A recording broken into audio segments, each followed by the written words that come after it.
বন্যার পানি নেমে গেলেও বাঁশখালী দুর্গত মানুষের ঘরবাড়ি এখনও ক্ষতবিক্ষত।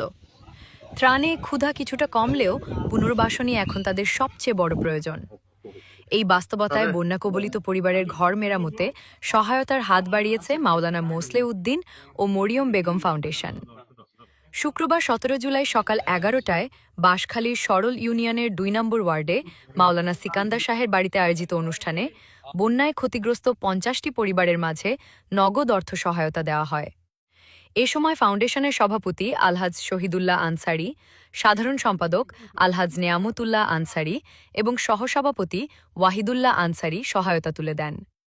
অনুষ্ঠানে আরও উপস্থিত ছিলেন আল্লামা সিকান্দর শাহ ইসলামী কমপ্লেক্সের সভাপতি আলহাজ মাওলানা আব্দুর রহমান, সহসভাপতি রিদওয়ানুল কবির চৌধুরী সহ স্থানীয় গণ্যমান্য ব্যক্তিবর্গ। ২০২৬ সালের প্রবীণ বন্যার পানিতে আমাদের অত্তর এলাকায় সরলের বিশেষ করে পুরো বাঁশখালীতে ক্ষতিগ্রস্ত হয়েছে।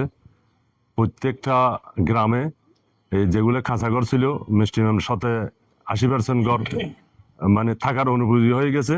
সেই জন্য আমরা যতটুকু সম্ভব আমাদের ফাউন্ডেশনের উদ্যোগে অর্থনৈতিকভাবে সহযোগিতা করে গেছি এবং সমস্ত বাংলাদেশের যারা আত্মমানবতার সভায় কাজ করার জন্য উদ্যোগটা আছে সবার কাছে আমাদের বিনীত অনুরোধ রইল, অত্তরা এলাকায় আমাদের বাঁশখালীতে যে সমস্ত কাঁচাঘরগুলো পানিতে নষ্ট হয়ে গেছে ওই সমস্ত মানে মানুষের কাছে আপনাদের অর্থনৈতিকভাবে সাহায্য প্রদানের জন্য আমি বাংলাদেশের সকল নাগরিক এবং দেশ বিদেশে যারা উপস্থিত আছে সবাইকে আমি বাঁশখালী ট্যুরের মাধ্যমে সবাইকে আহ্বান জানিয়ে আলহাজ মাওলানা মুসলিহুদ্দিন সাহেব, আলহাজ মরিয়ম বেগম ফাউন্ডেশন, আল্লাহ যেন তাদেরকে আরো আর্থিক সক্ষমতা দান করেন, এরকম আরো বড় বড় উদ্যোগ নিয়ে আমাদের পাশে বানবাসী মানুষের কাছে, দুঃখী মানুষের কাছে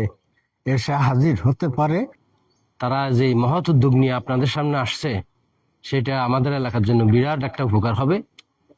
তো অনেকে সুরামুড়ি দিয়ে দিয়ে চলে যাচ্ছে, এগুলো তো আসলে মানুষের খুব একটা উপকার আসতেছে না। আমাদের এখানে তো এরকম পানি বন্দি নেই।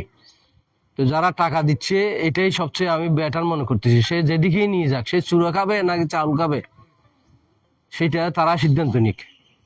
ওনারা টাকা দেওয়াতে আমি এটা বেশি খুশি হয়েছি। এমন এলাকা অত্যন্ত গরিব এলাকা, এখানে সবাই চাষাবাদ, লবণ চাষাবাদ এবং ধান চাষাবাদ এবং ক্ষেত মজুর করেই সবাই চলে। তো কাজেই এই বৃহত্তর বন্যায় আমাদের এলাকায় অত্যন্ত সবাই ক্ষতিগ্রস্ত হয়েছে, ফসল কানি হয়েছে। কাজেই আমরা মানবতার কল্যাণে আমাদের পরিবার থেকে আমরা এগিয়ে আসছি, যতটুকু সম্ভব আপনাদেরকে আমরা দেওয়ার এটা একটা সামান্য অংশ আপনাদেরকে সহযোগিতা করার জন্য আমরা চেষ্টা করেছি। আশা করি আপনারা আমাদেরকে দোয়া করলে ভবিষ্যতে আর এরকম আমরা সহযোগিতা করবো ইনশাল্লাহ।